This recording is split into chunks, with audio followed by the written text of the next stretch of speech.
Friends, the Ayurvedic मिनटर YouTube चॅनलमध्ये आपलं स्वागत आहे. तर आता संहिताचा आपला पेपर आता 2 दिवसावर पेपर आलेला आहे आपल्याकडं. आजचा दिवस आणि उद्याचा दिवस आहे. तर आज नाही का मी याआधी तुम्हाला नाही का पेपर कसा लिहायचा, काय लिहायचं त्याच्यावर आपलं लास्ट लेक्चर आलेलं आहे. ते तुम्ही बघू शकता आणि ते तुम्ही एक वेळ अवश्य बघायला पाहिजे. त्यामध्ये काय होईल तुम्हाला नाही का पेपर लिहिताना कसा प्रेझेंट करायला पाहिजे, LQ कसा लिहायला पाहिजे, SAQ कसा लिहायला पाहिजे ते तुम्हाला कळेल. आता या लेक्चरमध्ये आपण नाही का जेवढे पण आपले MCQचे टॉपिक येतं, आता नाही का जे NCIRTची आपली ब्लू प्रिंट दिलेली आहे त्यामध्ये नाही का प्रत्येक टॉपिकच्या समोर लिहिलेलं आहे की तिच्यावर SAQ विचारले जाते, MCQ विचारले जाते का LQ विचारले जाते. ते सर्व एक चार्ट दिलेला असते, ते NCIRT ब्लू प्रिंटमध्ये ऑलरेडी दिलेलं आहे. तर त्या हिशोबानं आपल्याला ज्या ज्या अध्यायावर ज्या ज्या टॉपिकवर आपल्याला MCQ तयार होऊ शकतात त्या सर्व अध्यायाची आता आपण माहिती घेणार आहोत. त्या सर्व अध्यायावर कोणते कोणते MCQ होऊ शकतात, जेवढे पण पॉसिबल MCQ बनू शकतात. पूर्ण मी बुकमधून जे बुक आपण सर्व रेफर करतात मराठीमध्ये, आपण सर्वजण भटकर सरांचे वैद्य अरुण भटकरचे आपण जे पण संहिता अध्ययनचे पुस्तक यूज करतो किंवा अजून कोणत्या पण याचं यूज जे करतो त्या हिशोबाने एक स्टँडर्ड आपलं जे पण क्वेश्चन आपल्याला विचारू शकतात, जेवढे पण मॅक्सिमम पॉसिबल येतं ते सर्व मी नाही का याच्यात कवर करायचा प्रयत्न केलेला आहे. तुम्ही नाही का याच्यामध्ये नाही का ऑप्शनसोबत मी खेळलेलं नाही.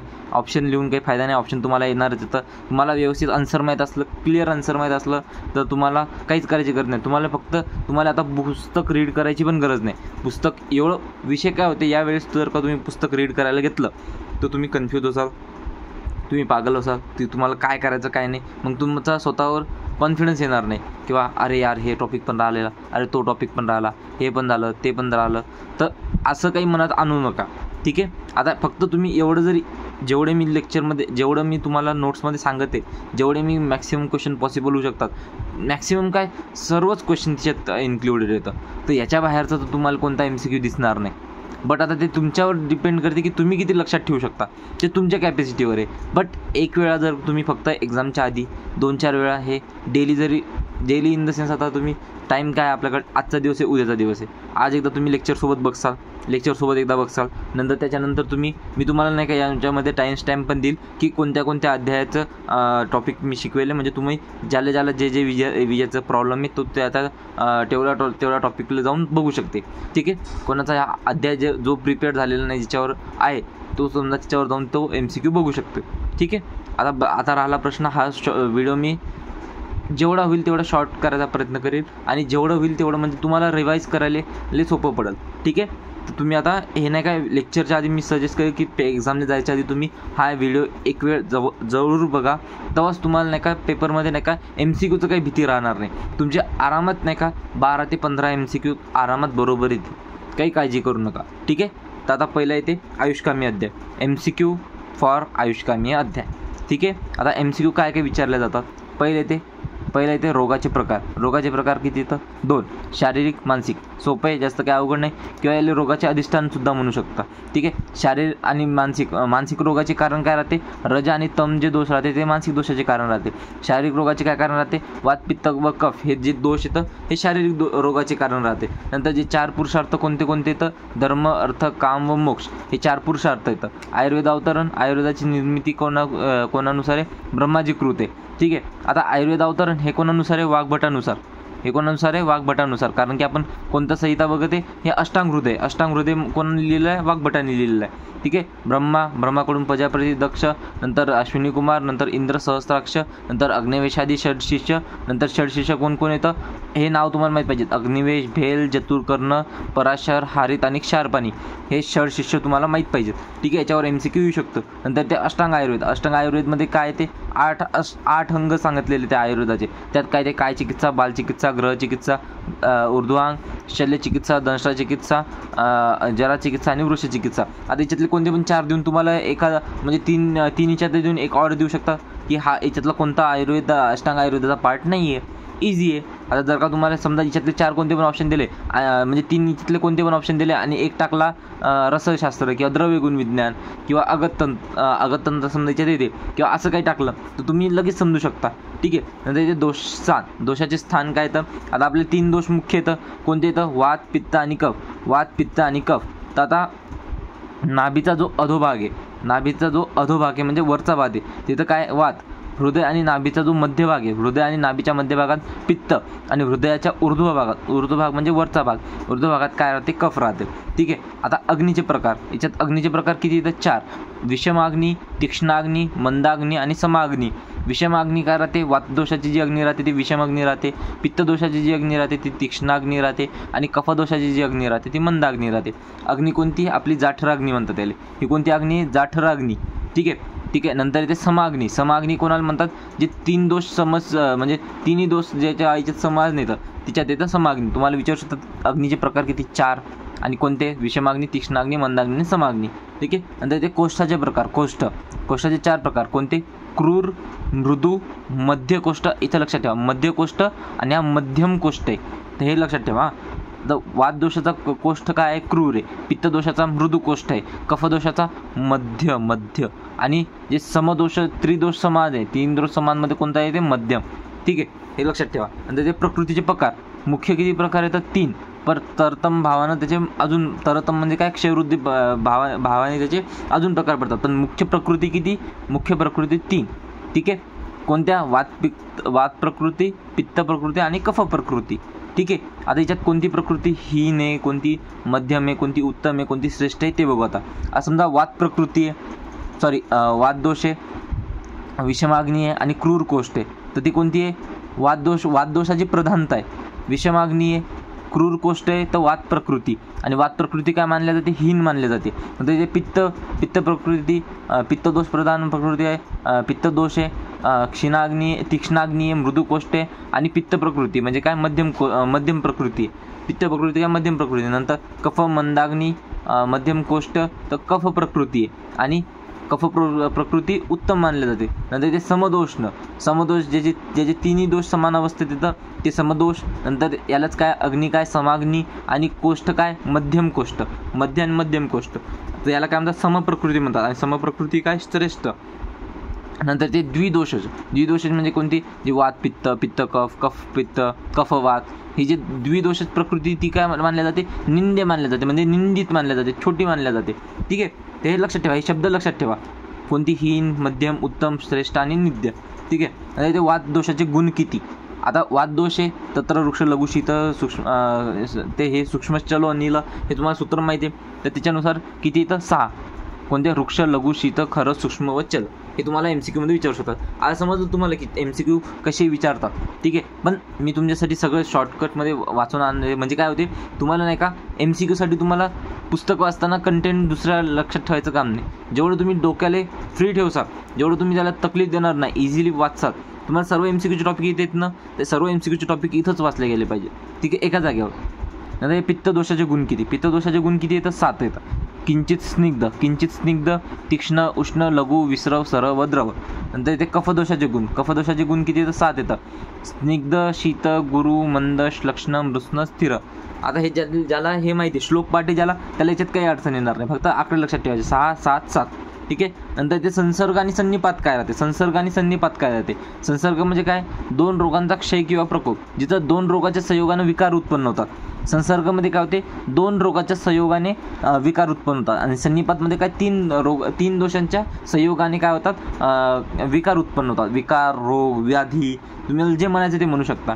ठीक आहे. आणि व्याधी का उत्पन्न होतात, जेव्हा दोष एक तर क्षय होईल म्हणजे कमी होईल, किंवा वृद्ध होईल किंवा वाढेल, त्याच्यामध्येच होते. वृद्धी म्हणजे काय, प्रकोप होईल. ठीक आहे. नंतर येते षडरस म्हणजे 6 रस, त्याच्या आधी ते दुष्य कोणते आणि किती. दुष्य टोटल 10 आहे, तर 10 दुष्य म्हणजे काय, जे शरीराला दूषित करतात. शरीराला दूषित कोण करतात, सप्तधातू आणि त्रिमल. शरीराचे धारण पण करतात आणि त्याला दूषित पण करतात. धारण केव्हा करतात, तुम्हाला माहिती आहे, सप्तधातू त्रिमल म्हणजे दोष धातू मल मूलत्वम ही शरीरम, आपण ही व्याख्या बघितलेली आहे. तर त्याच्यानुसार तर ते शरीराचं धारण करतात. पण जर का ते दूषित झाले म्हणजे इन द सेन्स, जर का त्याचं वाढले किंवा कमी झाले, तर ते काय करतात, शरीराला दूषित करायचं पण काम करतात. म्हणून ते दूष्य पण येतं आणि म्हणजे शरीराचं धारण पण करतात. ठीक आहे. तर कन्फ्यूज नाही व्हायचं. ठीक आहे. काय कशाच्या भावाने विचारलेले ते लक्षात घ्यायचं. तर दुष्य किती येतं, 10 येतं. सप्तधातू म्हणजे 7 धातू, रस, रक्त, मांस, मेद, अस्थि, मज्जा, शुक्र. नंतर त्रिमलमध्ये काय, मूत्र, पुरुष, श्वेत. ठीक आहे. नंतर ते षडरस आणि रसदोष संबंध, म्हणजे षडरस कोणते कोणते तर मधुर, आम्ल, लवण, कटू, तिक्त, कषाय, हे या सिक्वेन्सनं पाठ करायचे. काहून? कारण की मधुरपेक्षा यथापूर्व बलवान, म्हणजे काय, कषायपेक्षा तिक्त रस बलवाने, तिक्तपेक्षा कटू रस बलवाने, याच्यापेक्षा लवण रस बलवाने, लवणपेक्षा आम्ल रस बलवाने आणि आम्लापेक्षा मधुर रस बलवाने. ठीक आहे. यथापूर्व म्हणजे काय, प्रत्येकाच्या पूर्व सर्व हे येतं. आता जे रस आहे, रस, षडरस आणि दोष यांच्यात काय संबंध आहे हे तुम्हाला माहीत पाहिजे, की मधुर, आम्ल, लवण हे 3 रस काय येतं, हे 3 रस मिळून काय करतात, वाताचे शमन करतात आणि कफाची वृद्धी करतात. कटू, तिक्त, कषाय काय करतात, कफाचे शमन करतात आणि वाताची वृद्धी करतात, उलटा. ठीक आहे. नंतर इथे मधुर, तिक्त, कषाय काय करतात, पित्ताचे शमन करतात आणि आम्ल, लवण, कटू काय करतात, पित्ताची वृद्धी करतात. ठीक आहे. नंतर इथे द्विविध वीर्य किती, वीर्याचे किती प्रकार सांगितलेले, 2. कोणते, उष्णवीर्य आणि शीतवीर्य. नंतर त्रिविध विपाक, 3 विपाक सांगितले. तर कोणी सांगितले, 3 विपाक सांगितले. 3 विपाक म्हणजे काय, ते मधुर विपाक, आम्ल विपाक आणि कटू विपाक. मधुर विपाक कोणत्या रसापासून बनते, मधुर लवण रसापासून बनते मधुर विपाक, आणि आम्ल रसापासून बनते आम्ल विपाक, आणि कटू तिक्त कषाय रसापासून बनते कटू विपाक. ठीक आहे, समजलं. नंतर इथे गुरुवादी गुण किंवा शारीरिक गुण. तर गुरुवादी गुण किंवा शारीरिक गुण किती, तर 20 येतं. ठीक आहे. रोगाचे त्रिविध कारण, रोगाचे 3 कारण सांगितले येतं. त्यात काय येते, काल म्हणजे काय, परिणाम, अर्थ म्हणजे काय, असात्मेंद्रिय अर्थ संयोग, नंतर इथे कर्म म्हणजे काय, प्रज्ञापराध. हे काय, तर रोगाचे त्रिविध कारण येतं. हे तुम्हाला नाही का त्रिश्रेष्ठीय अध्यायामध्ये पण तुम्हाला हेच येते. आता विषय काय, काही टॉपिक नाही का, अष्टांग हृदय आणि चरक संहिता हे नाही का तुम्हाला माहिती आहे, की अष्टांग हृदय कशातून बनलेलं आहे, चरक संहितेनुसारच बनलेलं आहे. चरक संहिता आणि जी सुश्रुत संहिता आहे त्याचं सारांश म्हणजे काय, सारांश भाग किंवा थोडंसं मॉडर्न व्हर्जन समरी टाईपमध्ये काय, ते अष्टांग हृदय येते.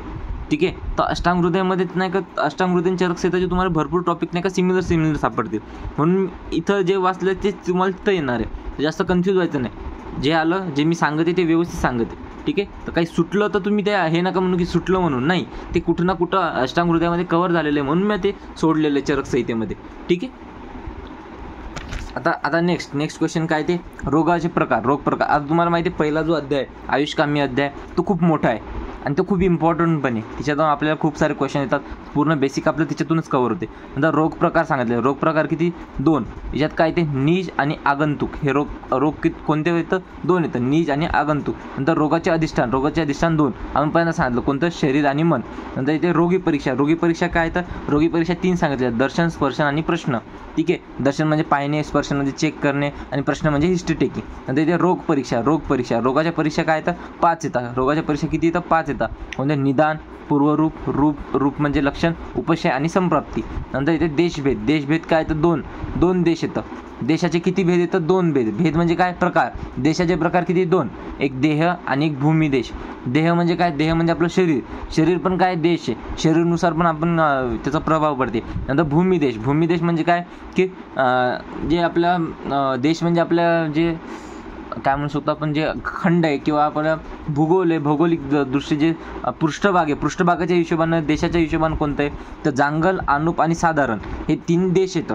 ठीक आहे. नंतर इथे कालभेद कोणते येतं, 2 येतं, क्षणादी काल आणि अवस्थिक काल. कोणते, क्षणादी काल आणि अवस्थिक काल. औषधाचे प्रकार किती, तर 2. एक तर शोधन औषधं आणि शमन औषधं. जे औषधं शोधनसाठी उपयुक्त होतात आणि जे औषधं शमन क्रियासाठी. शोधन म्हणजे काय, दोषाची शोधन करणे. शमन म्हणजे काय, त्याचे शमन करणे, प्रकुपित दोषला. जर दोषाचे शोधन व शमनची औषधे कोणती, तर श्रेष्ठ औषधे कोणती तर जसं की वात दोषात बस्ती कर्म श्रेष्ठ आहे, बस्ती औषधे श्रेष्ठ आहे. हे काय, श्रेष्ठ शोधन औषध येतं. नंतर पित्त दोषामध्ये विरेचन आहे, कफ दोषामध्ये वमन आहे. नंतर वात रोगात कोणतं, तैल आपल्याला औषधी द्रव्य. पित्त रोगात घृत, कफ रोगात मध. हे काय, तर श्रेष्ठ शमन द्रव्य येतं. नंतर मानस दोष परम औषधे. आता हे तर झाले शारीरिक दोष, जे शारीरिक. आता मानसिक दोषावर कोणते औषध येतं, तर वातवर हे काय, धी म्हणजे बुद्धी.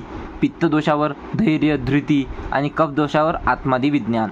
हे काय आहे, हे तर मानस दोषाचे परम औषधं. नंतर इथे अष्टांग हृदय अध्याय आणि त्याची स्थान संख्या हे तुम्हाला माहीत असणं आवश्यक आहे. याच्यावर तुम्हाला MCQ विचारू शकतात, की काय, सूत्रस्थान, शारीरस्थान, निदानस्थान, चिकित्सास्थान, कल्पसिद्धीस्थान आणि उत्तरस्थान. अशा टोटल किती स्थान येतं, 6. अध्याय किती, तर टोटल अध्याय येतं 120. आता 120 अध्याय कोणते येतं, 30 सूत्रस्थान, 6 शारीरिक स्थान, 16 निदान स्थान, 22 चिकित्सा स्थान, 6 कल्पसिद्धी स्थान आणि 40 उत्तर स्थान. ठीक आहे. तर हे पूर्ण झालं आयुष्कामी अध्याय. आयुष्कामी अध्यायावर जेवढे मी MCQ सांगितले त्याच्या बाहेर तुम्हाला काहीच दिसणार नाही, कारण की मी पूर्ण टॉपिक कव्हर केलेले आहेत. याच्यामध्ये तुम्हाला ते फिरू प्रश्न विचारू शकतात, पण याच्यानुसार हे कंटेंट तुम्ही रेडी केला, तुम्हाला कोणता पण MCQ तुम्ही सॉल्व करसाल. ठीक आहे. आता नेक्स्ट टॉपिकमध्ये आपण दुसरा अध्याय बघू. आता आपण नेक्स्ट अध्यायावरचे MCQ बघणार आहोत, दिनचर्या अध्याय. तर दिनचर्या अध्यायामध्ये काय काय MCQ विचारले जातात. पहिला प्रश्न येते, दंतधावन कधी करावे. आता दंतधावन विधी आहे. दंतधावन कधी करावे, सकाळी करावे आणि भोजनानंतर करावे. ठीक आहे. दंतधावन काष्ठाची जी लांबी आहे आणि रुंदी आहे, लांबी काय 12 अंगुल लांबी आहे आणि जाडी काय कनिष्ठिका अंगुली, म्हणजे आपली जी छोटी करंगळी असते तेवढी त्याला म्हणतात कनिष्ठिका. जी कनिष्ठिका आहे आपली त्याच्या एवढी त्याची जाडी असावी. नंतर नेत्रात कोणते व्याधी होतात. नेत्रात तुम्हाला माहिती आहे, नेत्र हे तेजोमय येतं म्हणजे तेज महाभूत प्रधान येतं. त्याच्यामुळे त्याच्यात काय होतात, कफज व्याधी होण्याची शक्यता जास्त राहते. म्हणून रसांजन केव्हा करावे आणि कशापासून तयार होते. तर आता रसांजन कशापासून करायचे, रसांजन करायचे आपल्या 7 दिवसातून एकदा रसांजन करावे हे सांगितले येतं. आणि नंतर हे कशापासून बनलेलं आहे, तर दारू हरिद्रापासून बनतात. कशापासून, दारू हरिद्रा हे तुम्हाला MCQ मध्ये विचारू शकतात. ठीक आहे. नंतर अभ्यंग प्रामुख्याने कुठे करावे. अभ्यंग करतात, आपण अभ्यंग करतो ते कुठं करावं, शिर, कान आणि पाद म्हणजे काय, पाय. कान म्हणजे कान आणि शिर म्हणजे डोके. या 3 ठिकाणी अभ्यंग प्रामुख्याने करायचं सांगितलेलं आहे. ठीक आहे. दशविध पापकर्म याच्यातच आकड्यातच याच्यातच आहे. दशविध पापकर्म किती येतात, 10 आहेत. ठीक आहे. त्याच्यात 3 येतात, 3 प्रकार पडतात, कायिक, वाचिक आणि मानसिक.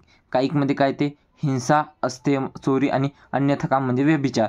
नंतर वाचिकमध्ये काय ते पैशून्य म्हणजे चहाडी, परुष, अनृत म्हणजे असत्य भाषण आणि संभिन्नालाप म्हणजे काय असंबंध बडबड करणे म्हणजे विनाकारण बडबड करणे. नंतर ते मानसिक पापकर्म म्हणजे आपल्या मनानं करतो, आपण विचारानं करतो. त्याच्यात काय ते व्यापाद म्हणजे उपद्रवी, अभिद्या, मात्सर्य आणि दृग्विपर्यय. हे काय तर हे तुम्हाला हेच शब्द लिहायचे. एक्सप्लेन तर डिटेलमध्ये मी नोट्समध्ये केलेले आहेत. हे फक्त MCQ कशावर बनवू शकतात ते सर्व दिनचर्या अध्यायामध्ये याच्यावर आपल्याला MCQ बनवू शकतात. तर आपण हा कोणता याच्यावर जे दिनचर्या अध्याय त्याच्यावर जेवढे पण MCQ मोस्ट इम्पॉर्टंट MCQ म्हणू शकतो तुम्ही. ठीक आहे. हे सर्व याच्यात आपण पाहिले. आता नेक्स्ट अध्याय बघू. आता इथे आपला तिसरा अध्याय ऋतुचर्या अध्याय. ऋतुचर्यामध्ये आपल्याला माहिती आहे, ऋतुचर्यामध्ये मी इतक्या सिम्पल वेनं तुम्हाला ऋतुचर्या समजून सांगितलेली तर ते तुम्ही तिथं बघू शकता. मी तिच्यात पण इन्व्हॉल्व केलेलंच आहे हे सर्व गोष्टी. पण MCQ काय येतं, आता तुम्ही जर का टॉपिक बघसा तर मी अर्ध्याहून जास्त MCQ नाही का नोट्समध्ये कव्हर केलेले येतं. बट विषय कसा होते, नोट्स आपण नाही का थिअरीच्या हिशोबाने वाटतो. तर थिअरीसोबत तुम्ही ज्यांना थिअरी प्रिपेअर केली, ज्यांना माझ्या नोट्स रीड केल्या, त्यांचे ऑलरेडी नाही का 9 ते 10 क्वेश्चन तुमचे ऑलरेडी प्रिपेअर झालेले येतं. तुम्हाला काहीच काळजी करायचं काम नाही. बट विषय कसा होते, MCQ आपल्याला वेगळे असले की तुम्हाला त्याच्यावर तुम्ही वेगळा फोकस करू शकता. ठीक आहे, चालते.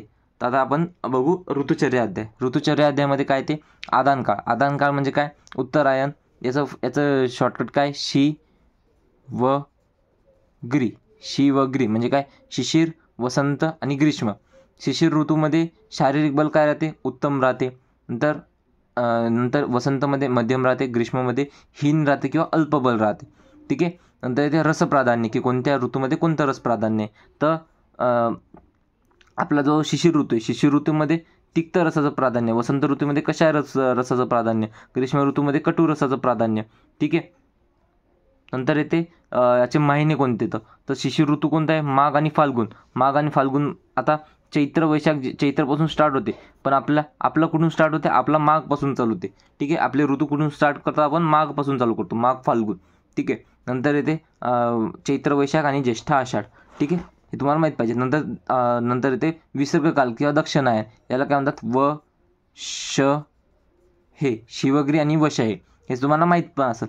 म्हणजे वर्षा, म्हणजे शरद आणि हे म्हणजे हेमंत. ठीक आहे. वर्षा, शरद, हेमंत. वर्षामध्ये आता तुम्ही जर का बल बघत असलं तर आधी उत्तम बल आहे, मग हळूहळू कमी होते, मग हळूहळू हीनपासून ते वाढत जाते. ठीक आहे. तर तुम्ही चार्ट लक्षात ठेवा, आधी उत्तम, नंतर मध्यम, नंतर हीन, नंतर वापस हीन, मध्यम आणि उत्तम. म्हणजे हळूहळू कमी होते, हळूहळू कमी होते आणि हळूहळू वाढते. ठीक आहे. असा त्याचा चार्ट येते. कशाचा? शारीरिक बलचा. वर्षामध्ये हीन बल किंवा अल्प बल, शरद ऋतूमध्ये मध्यम आणि हेमंतमध्ये उत्तम बल. ठीक आहे. नंतर याचं काय? रस प्राधान्य. वर्षामध्ये आम्ल, शरदमध्ये लवण रस प्राधान्य आणि हेमंतमध्ये मधुर. जे महिने कोणते? भारतीय महिने श्रावण, भाद्रपद, अश्विन, कार्तिक, मार्गशीर्ष, पौष. ठीक आहे. नंतर येते ऋतूनुसार आपल्याला हे करायचं. ऋतूनुसार आपण दोषाचं जे संचय, प्रकोप आणि प्रशम. प्रशम म्हणजे काय? त्याला कमी करणे. प्रकोप म्हणजे वाढणे. संचय म्हणजे त्याचा म्हणजे साठणे. ठीक आहे. तर वात दोष केव्हा संचय होतो? वात दोषाचा संचय होतो ग्रीष्मामध्ये, प्रकोप होतो वर्षा ऋतूमध्ये आणि प्रशम होतो शरद ऋतूमध्ये. पित्त दोषाचं वर्षा, शरद, हेमंत. नंतर कफदोषाचं हेमंत, शिशिर किंवा तुम्ही तर काय करू शकता? शीत ऋतू. जे हेमंत व शिशिर येतं हे काय? तर शीत ऋतू येतं. नंतर येते प्रकोप होते वसंतमध्ये आणि म्हणजे ग्रीष्मपासून स्टार्ट होते आणि ग्रीष्ममध्ये एंड होते. ठीक आहे. हे लक्षात ठेवायचं. तर आता हे पूर्ण झालं की आपला जो ऋतुचर्या अध्याय, त्या ऋतुचर्या अध्यायावर आपल्याला कसे प्रश्न विचारू शकतात. आता आपला नेक्स्ट अध्याय आहे रोगानुत्पादनी अध्याय. याच्यात जास्त MCQ बनायचे चान्सेस नाहीत. याच्यात पहिले येते अधारणी वेग. याच्यात अधारणी वेग येते. अधारणी वेग किती येतं? वाघबटनानुसार 13 येतं आणि चरकनुसार पण 13च येतं. नंतर येते आगंतुक व्याधी कोणते? आगंतुक व्याधी. नीज आणि आगंतुक व्याधीचे प्रकार आपण 2 सांगितले. कोणते? व्याधी किंवा रोगाचे प्रकार आगंतुक आणि नीज. जे काम राग म्हणजे क्रोध, द्वेष, भय इत्यादीपासून उत्पन्न होतात यालाच काय म्हणतात? मानसिक विकार सुद्धा म्हणतात. ठीक आहे. नंतर इथे दोष शोधनकाल. दोषाचा शोधनकाल शीत ऋतूत म्हणजे काय? हेमंत आणि शिशिर ऋतूत संचित झालेल्या दोषांचे शोधन आपण कशात करतो? वसंत ऋतूमध्ये करतो शोधन. नंतर ग्रीष्म ऋतूत संचित कोणता दोष होते? जे संचित दोष होतात ग्रीष्म ऋतूत जे संचित दोष होतात त्याचं शोधन आपण वर्षा ऋतूत करतो आणि वर्षा ऋतूत जे संचित दोष झाले त्याचं शोधन आपण का करतो? शरद ऋतूत. म्हणजे काय होते? वर्षा ऋतूत त्याचा सर्व संचय झाला दोषाचा, नंतर तो शरद ऋतूमध्ये आपण त्याचं शोधन करू.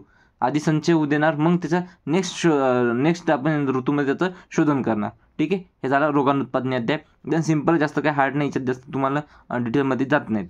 ठीक आहे. आता आपला नेक्स्ट अध्याय आहे ते मात्रशेती अध्याय. तर आता तुम्ही म्हणसाल की सर चौथ्याहून डायरेक्ट 8व्या अध्यायावर कसे आले तुम्ही? तर जे 5वा, 6वा आणि 7वा अध्याय याच्यावर आपल्याला ब्लूप्रिंटनुसार आपल्याला त्याच्यावर MCQ विचारल्या जाणार नाहीत, म्हणून आपण करून फायदा नाही आहे.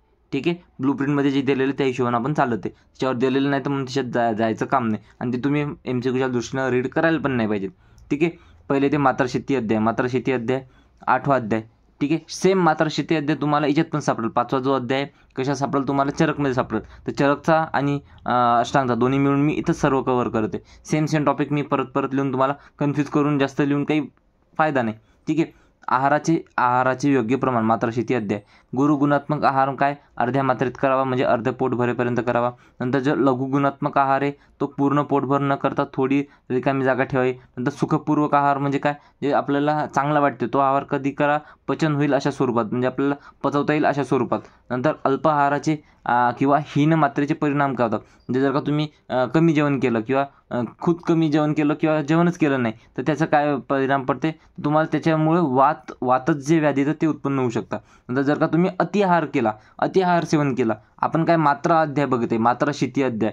शीत म्हणजे काय? शीत म्हणजे अन्न पकडू शकता तुम्ही. आणि मात्रा म्हणजे काय? त्याचं मात्रा किती असली पाहिजे, त्याचं मोजमाप किती खायला पाहिजे, त्याची संख्या किती असली पाहिजे, मात्रा किती असली पाहिजे ते तुम्ही बघता. म्हणून याच्यात काय येणार? तेच सर्व गोष्टी येणार आहे. तर काय अति आहार सेवनाचे परिणाम काय? ते सर्व दोषांचा शीघ्रतेने प्रकोप होतो. दोष येत ना त्याचे लगेच त्याचा प्रकोप व्हायला चालू होतो आणि प्रकोप झाला तर काय होईल? त्याचे आपल्याला रोग उत्पन्न करतील, आपल्याला गंभीर रोग उत्पन्न होतील. नंतर इथे अजीर्ण प्रकार किती? 3. पहिले ते अमाजीर्ण काय राहते? कफप्रधान राहते आणि याच्यावर चिकित्सा कोणती राहते? लंघन चिकित्सा. लंघन म्हणजे काय? लंघन म्हणजे कमी करणे. ठीक आहे. नंतर विष्टब्दाजीर्ण वातप्रधान राहते. याच्यात कोणती चिकित्सा करतो आपण? स्वेदन चिकित्सा करतो. नंतर इथे विदग्धाजीर्ण काय राहते? पित्तप्रधान राहते. याच्यामध्ये आपण कोणती चिकित्सा करतो? वमन चिकित्सा करतो. नंतर इथे अहिताशनचे प्रकार किती? 3 येतं. समशन, अध्यशन आणि विषमाशन. ठीक आहे. त्याच्यात काय ते हितकर आणि अहितकर एकाच वेळी जर का आपण हितकर आहार आणि अहितकर आहार जर का एकाच वेळी सेवन केला त्याला काय म्हणतात? समशन म्हणतात. सम म्हणजे सारखे. ठीक आहे. नंतर अध्यशन म्हणजे काय? पूर्वीचं अन्न पचन नव्हतं, आपण पुन्हा जर का जेवण केलं म्हणजे आधीचं आपलं जेवण पचलं नाही परत आपण जेवण केलं तर ते काय? ते अध्यशन. नंतर येते विषमाशन म्हणजे काय, अकाळी म्हणजे अवेळी जेवण करणे, अल्प म्हणजे कमी जेवण करणे किंवा खूप जास्त जेवण करणे. हे म्हणजे विषम म्हणजे काय, काही संख्याच नाही, कधी काय करेल काही सांगता येत नाही, कधी जेवण केलं तर केलंच नाही, वेळेवर करायचं नाही, कमी खायचं किंवा कधी कधी लयच जास्त खाऊन टाकायचं, म्हणजे आवडीचं नसतं तर खायचंच नाही, लय चांगलं जास्त म्हणजे लयच जास्त आपलं आवडीचं काही पदार्थ बनला तर खूप जास्त खाऊन घ्यायचा. तर यानं नाही का यानं काय होते, आपलं अहित होते, अहित होऊ शकते. ठीक आहे, म्हणून याला काय म्हणतात अहित आसन. अहित आसन म्हणजे आसन म्हणजे काय, जेवण, म्हणजे अहित काय करू शकते. नंतर येते हा एक चार्ट आहे तुम्हाला, याच्यामध्ये तुम्हाला सर्व गोष्टी तुम्हाला समजून जातील. तेच वरच्या गोष्टी थोड्याशा व्यवस्थित समजून सांगितल्या जातात. जसं की आमदोष, अजीर्ण चिकित्सा आणि अहिताशन, याचा आम्ही चार्ट बनवलेला आहे. काय आमदोषमध्ये काय ते विसूचिका, अलसक आणि दंडालसक, हे काय तर आमदोषाचे प्रकार. आमदोषावर चिकित्सा काय होते, अल्पदोष. आमदोष म्हणजे अल्पदोष लंघन कर, आणि याला अलसक काय मध्यम दोष आहे, तर याच्यावर काय लंघन आणि पाचन कर्म, आणि प्रबुद्ध दोष आहे म्हणून याच्यावर काय शोधन कर्म. ठीक आहे, नंतर ते अजीर्ण प्रकार. अजीर्ण म्हणजे काय ते अमाजीर्ण कफप्रदान लंघन चिकित्सा. नंतर विष्टब्दाजीर्ण वातप्रदान स्वेदन कर्म. विदग्धाजीर्ण पित्तप्रदान वमन कर्म. नंतर अहिताशन, समशन, अध्यशन आणि विषमाशन, हे काय येतं, हे आमदोष येतं आणि त्याचं तक्त आहे. ठीक आहे, तर हे झालं आपलं मात्रशित्ती अध्याय.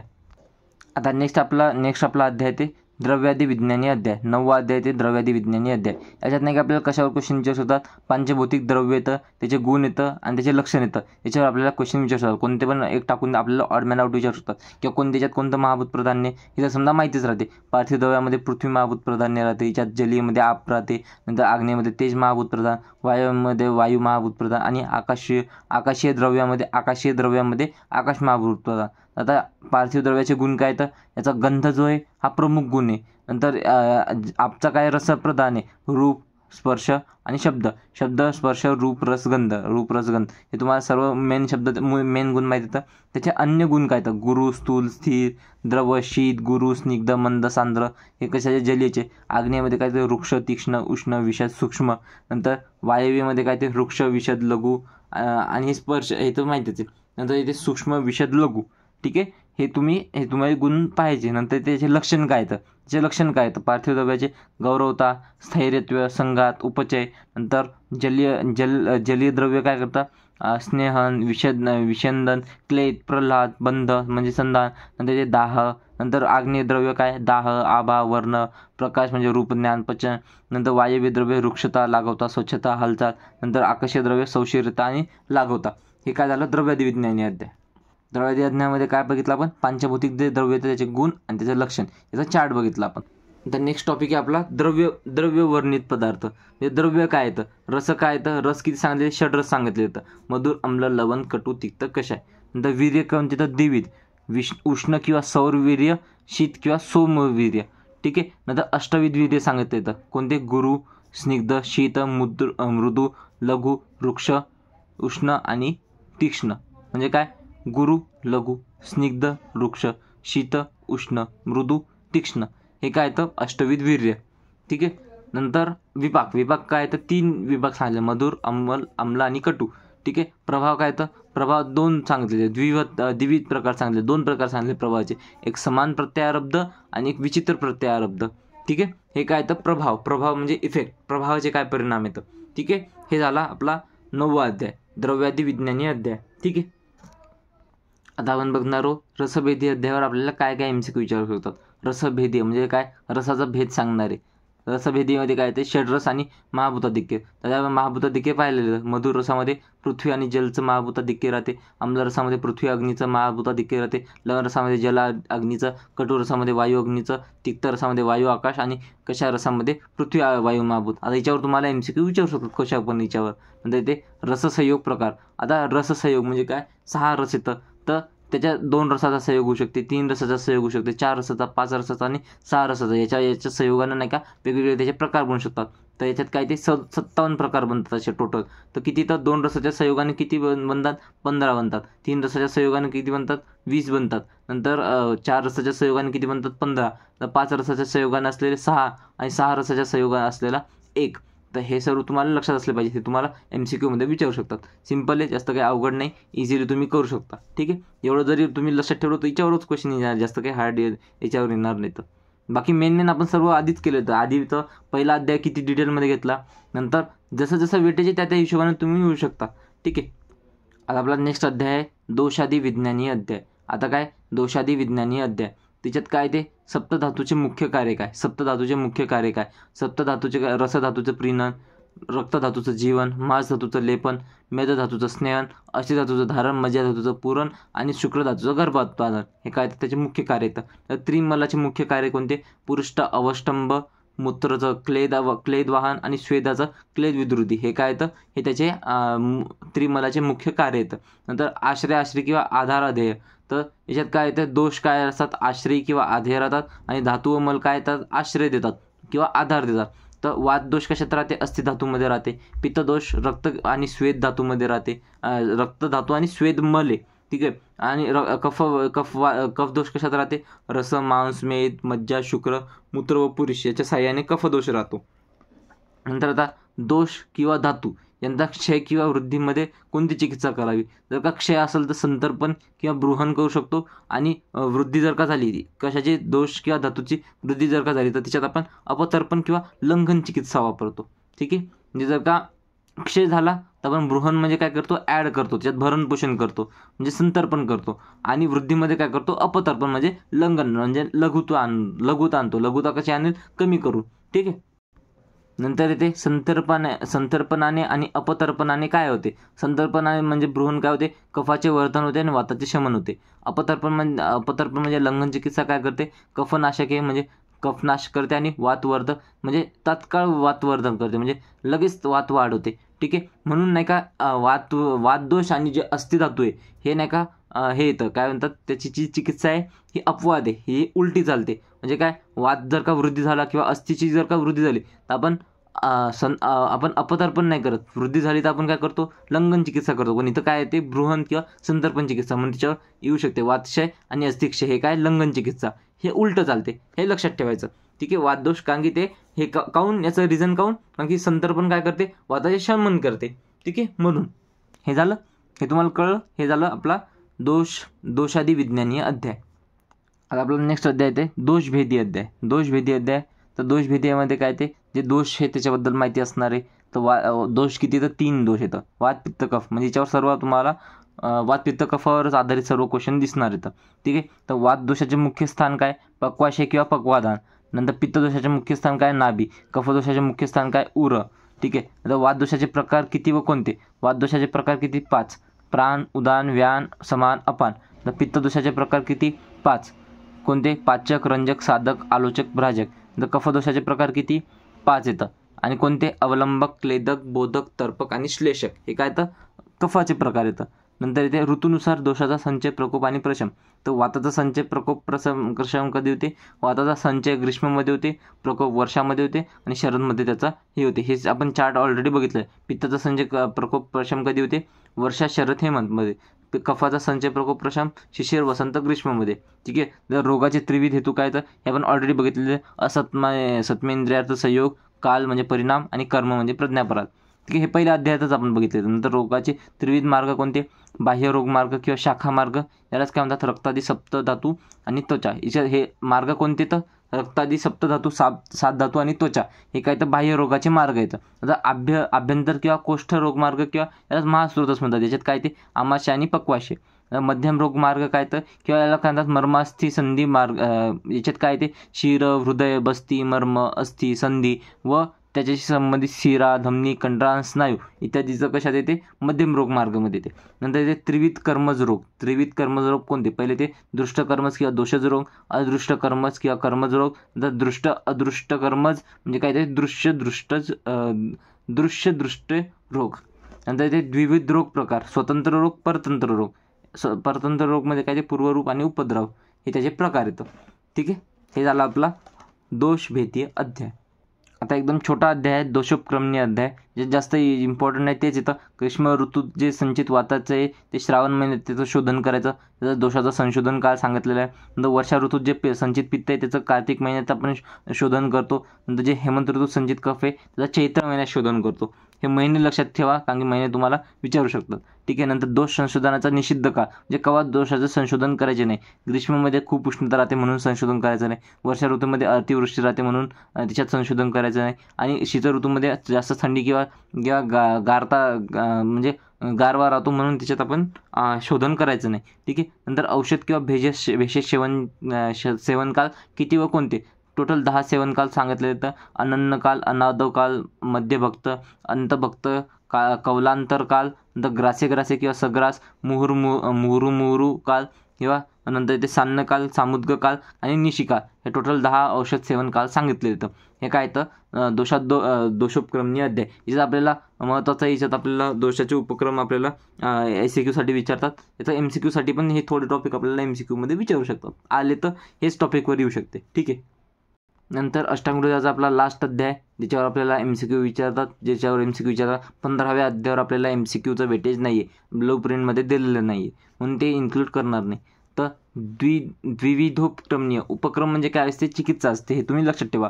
रोगाचे 2 प्रकार येतात, साम आणि निराम रोग. नंतर द्विविध चिकित्सा उपक्रम कोणते? तर संतर्पण म्हणजे बृहण आणि अपतर्पण म्हणजे लंघन. महाभूत अधिक काय? बृहणमध्ये स्नेहन आणि स्तंभन करते, याच्यामध्ये पृथ्वी आणि आप महाभूत प्रधान राहते. नंतर लंघन चिकित्सामध्ये स्वेदन आणि वृक्षण करतो, त्याच्यामध्ये अग्नी, वायू आणि आकाश महाभूत प्रधान राहते. तर लंघनाचे प्रकार किती सांगितले? 2 सांगितले. शोधन आणि शबन. शोधन किती प्रकार राहते? 3 प्रकारे केले जाते. शोधन कोणत्या प्रकारे केलं जाते? बस्ती, वमन, विरेचन, नस्य, रक्तमोक्षण, म्हणजे हे पंचकर्म येतं. पंचकर्मानुसार आपण काय करतो? शोधन चिकित्सा करतो. तर शमन करणे, पाचन, दीपन, क्षुधाधारण, तृष्णाधारण, व्यायाम, आतप सेवन म्हणजे काय? उन्हात बसणे. तर मारुत सेवन म्हणजे वायू सेवन. या सर्वांना आपण काय करतो? दोषाचे शमन करतो. हे झालं द्विविधक्रमनीय अध्याय. तर याच्यात नाही का आपण पूर्ण अष्टांग हृदयातले जेवढे पण अध्याय येतं, जेवढे पण इम्पॉर्टंट टॉपिक येतं, ज्याच्यावर आपल्याला सिलेबसमध्ये MCQ दिलेले तर सिलेबस कॉपीमध्ये, आता नाही का चरक संहितेमध्ये नाही का काही टॉपिकवर दिलेले नाहीत म्हणून मी इन्क्लूड केलं नाही. आणि काही टॉपिक कॉमन झालेले तर सर्वीकडे, म्हणजे अष्टांग हृदयामध्ये आपण सांगितलेले तर डिटेलमध्ये घेतले तर म्हणून मी काही याच्यात इन्क्लूड केलं नाही. पण बाकी जे इम्पॉर्टंट टॉपिक होऊ शकतात, जे इम्पॉर्टंट MCQ बनू शकतात, हे आपण पूर्ण MCQ बघत आहे. तर तुम्हाला याच्या बाहेरचं काहीच येणार नाही. मी पूर्ण इन्क्लूड केलेलं आहे. तुम्हाला पुस्तक रीड करायचं काहीच काम नाही आहे. ठीक आहे. तुम्ही फक्त जे मी म्हणते ते फॉलो करा आणि बाकी काही टेन्शन घेऊ नका. ठीक आहे. तर चरक संहितेचे आपण अध्याय, यात नाही का सर्वात इम्पॉर्टंट जे पण टॉपिक येतं ते आपण आता बघणार आहोत. चरक संहितेचं सूत्रस्थान. चरक संहितामध्ये काय ते पहिला अध्याय ते दीर्घजीविती अध्याय. याच्यात आयुर्वेदावतरण चरकानुसार कसं सांगितलेलं? प्रथम भरद्वाज इंद्राजवळ गेले, त्याच्यात उलटं सांगितलं. याच्यात काय सांगितलं? प्रथम भरद्वाज इंद्राजवळ गेले, नंतर ब्रह्मापासून दक्ष प्रजापती, नंतर इंद्र ब्रह्माकडे गेले, ब्रह्माकडून दक्ष प्रजापतीने अश्विनी कुमारांना सांगितलं, अश्विनी कुमारांनी इंद्राला सांगितलं, नंतर भरद्वाज, नंतर त्यांनी आत्रेयादी ऋषींना सांगितलं, नंतर आत्रेय आणि अग्निविषादी षडशिष्याला सांगितलं. हे काय? आयुर्वेदावतरण कोणानुसार? चरक संहितेनुसार. तर आयुर्वेदावतरण तुम्हाला पाठ करणं जरुरी आहे. ठीक आहे. हे त्रिसूत्र आयुर्वेदमध्ये काय ते? हेतू, लिंग आणि औषध. नंतर इथे षड पदार्थ कोणकोणते? सामान्य, विशेष, गुण, द्रव्य, कर्म, समवाय. नंतर आयुची पर्याय नाव काय? धारी, जीवित, नित्य, अनुबंध. नंतर त्रिदंड कोणते? सत्व म्हणजे मन, आत्मा आणि शरीर. हे काय येतं? शरीराचे आधारस्तंभ येतं. तर गुणसंख्या किती? तर 1. हे पूर्ण तर आपल्याला पदार्थ विज्ञानामध्ये डिटेलमध्ये येतं, पण तरी आपल्याला माहिती असणं जरुरी आहे. कर्म प्रकार किती व कोणते? 5 येतं. उत्क्षेपण, अवक्षेपण, आकुंचन, प्रसारण आणि गमन. तर त्रिविध औषध कोणते येतं? दैव्यपाश्रय, नंतर युक्तिव्यपाश्रय, नंतर सत्वावजय चिकित्सा.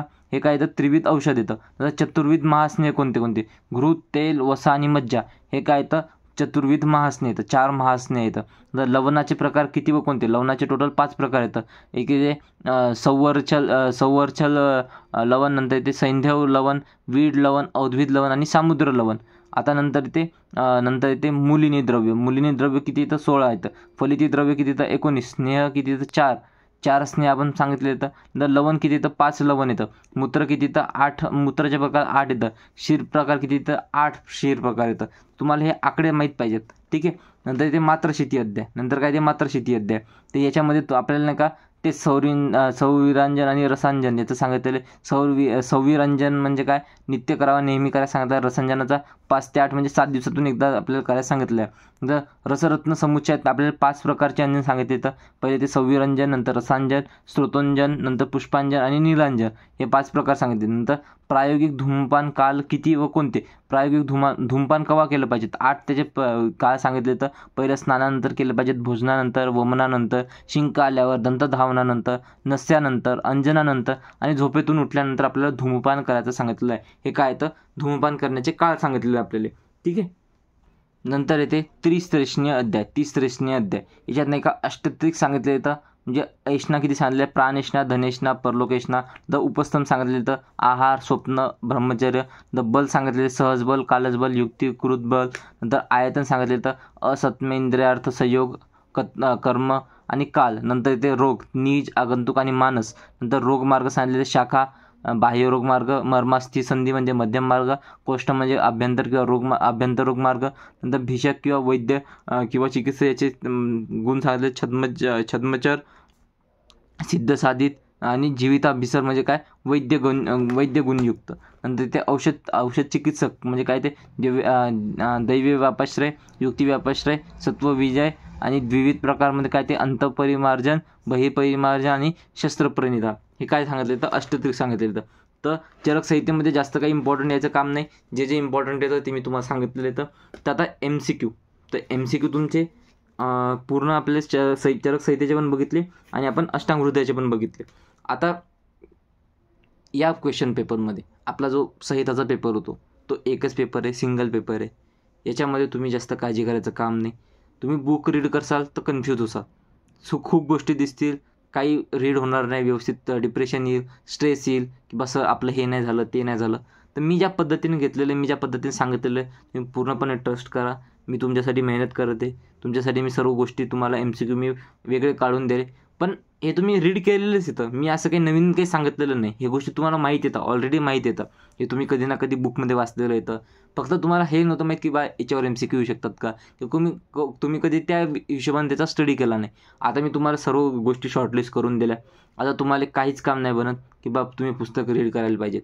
पुस्तक रीड करू शकता, तुमची इच्छा. शेवटी बा मी किती सांगू, तुम्हाला फॉलो करायचं का नाही ती तुमची इच्छा आहे.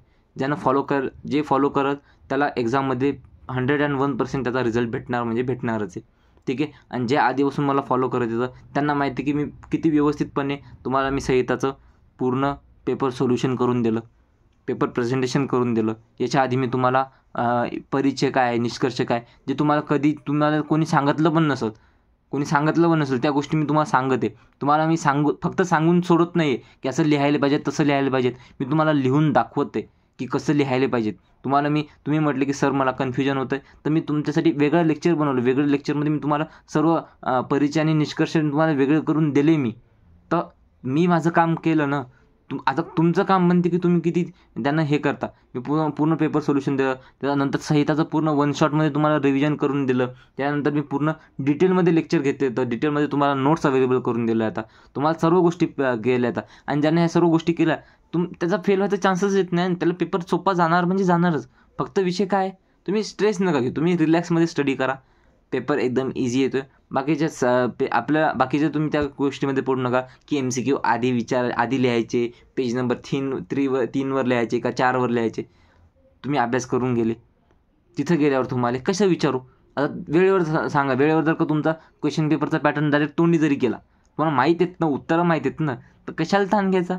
लेखी पेपर आहे ना, तुम्हाला तिथंच पेपराच्या 3 घंट्यामध्येच तुम्हाला MCQ आणि हे येणार आहेत ना. तुम्हाला आधी विचारू का नंतर विचारू, त्यात काय फरक पडते तुम्हाला. तर त्याच्यात जास्त डिटेलमध्ये जाऊ नका तुम्ही.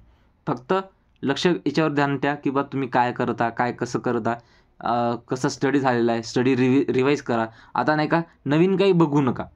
जे झालं ना त्याच्यावर तुम्ही हे करा. बाकी जे इम्पॉर्टंट क्वेश्चन सांगितले तर ते बघा. मी अजून परत एक लेक्चर आणतो तुम्हाला की तुम्ही आता पेपराच्या आधी कसं स्टडी केला पाहिजेत, कसं तुम्ही कोणते टॉपिक तुम्ही पहिल्यांदा केले पाहिजेत आणि कसे केले पाहिजेत. ठीक आहे. तर आपण ते बघू. ठीक आहे. तर आता सर्व गोष्टी विसरून जा. फक्त जेवढा मॅक्सिमम टाईम होते तेवढा स्टडीवर युटिलाइज करा. जास्त माइंडमध्ये कोणते निगेटिव्ह थॉट्स आणू नका. पेपर इझी असतो, पेपर इझी येतो. तुम्ही त्याला नाही का गडबड करता. तुम्ही काय करता, वेळेवर काय करता, सर्व व्यवस्थित करता आणि वेळेवर गडबड करता. वेळेवर काय गडबड करता की हे वाचू का, ते पण राहिलं, हे राहिलं. मग तुम्ही काहीच रिवाईज करत ना. तसं नका करू. वाचा, व्यवस्थित करा. पेपर येणारच आहे, पेपर तुम्हाला देणंच आहे. ठीक आहे. तर नेक्स्ट लेक्चरमध्ये भेटू. सर्व गोष्टी व्यवस्थित करा आणि सर्वांना परत एकदा ऑल द बेस्ट. एक्झाम सोप्या जाऊ, तुमच्या चांगल्या जाऊ आणि चांगल्या जाणारच इथं, काही काळजी करू नका. ठीक आहे. बाकी काही झालं तर मी आहोच इथं, मी कुठं चाललो. काही डाऊट असला टेलिग्राम ग्रुप जॉईन करा, लिंक मी डिस्क्रिप्शनमध्ये देऊन टाकतो. टेलिग्रामवर तुम्ही मला ग्रुपवर डाऊट विचारू शकता किंवा मला पर्सनली कॉन्टॅक्ट करून मग तुम्ही डाऊट विचारू शकता. तर त्याच्यात काही प्रॉब्लेम नाही. नोट्सच्या लिंक माहीतच येतं तुम्हाला, डिस्क्रिप्शनमध्ये नोट्सच्या लिंक येतं किंवा टेलिग्राम चॅनलवर पण या लेक्चरसोबतच त्याचे नोट्स येऊन जातील. तर तुम्हाला जास्त काही भटकायचं काम नाही. ठीक आहे. चालते. तर टेलिग्राम जॉईन करून घ्या आणि तुम्हाला जर का सर्व गोष्टी आवडत असतील तुम्ही सबस्क्राईब करू शकता. ठीक आहे. चालते. आणि एकदा हा लेक्चर बनवते मी, लास्ट लेक्चरमध्ये बोलायचं विसरलो. आपण 1K सबस्क्रायबर कंप्लीट झाले, त्याच्यासाठी थँक्यू. ठीक आहे. मी सपोर्ट दाखवला याच्यासाठी चांगली गोष्ट आहे. बाकी मी जे टेलिग्रामवर जॉईन आहे त्यांना मी पोस्ट केले. आता विषय कसा, मी मेहनत करते, मी माझं मेहनत करते, तुम्ही तुमचं काम करत आहात. आता हे सेलिब्रेशन वगैरे ठीक आहे, मी का त्याच्यात जास्त काही मानत नाही. ठीक आहे. चालते. आपण नेक्स्ट लेक्चरमध्ये भेटू.